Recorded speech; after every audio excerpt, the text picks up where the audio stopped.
Sasa unanuna nini? Unadhani hata mimi napenda? Zimenichosha na mimi mboga za majani kila siku milenda.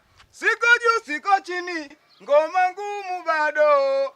Si wa 10 si 70, niko nusu sado. Kama ibada nafanya sana mpaka usiku wa 8. Tena nafunga na suna, mambo bado mwana wane.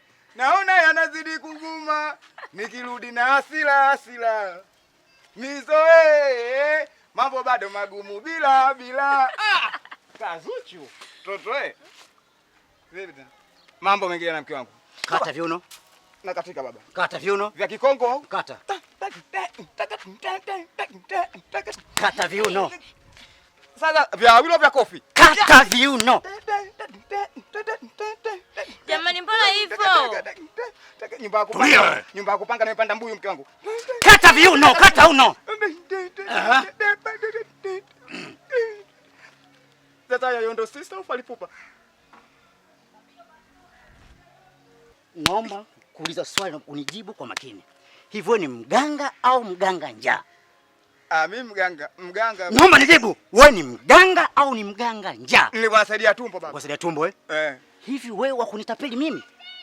Wakunipa dawa na kugea makaburini halafu na kusababisha vifo vya vijana wangu. Wawili wamepotea kwa ajili yako wewe.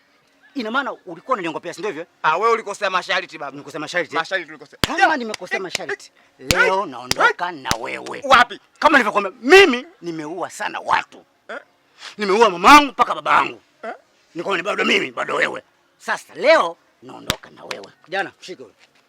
Jamani mnampeleka wapi mume wangu? Subiri. Sasa wewe mwanamke, naomba uende ukashuhudie kifo cha mmeo.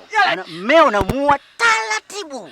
Na mnyofua kiungo kimoja. Naanza na macho, pua, vidole, kila kitu. Akishamalizika kufa, unabaki ukishabaki wewe unakuwa mke wangu. Sitaki.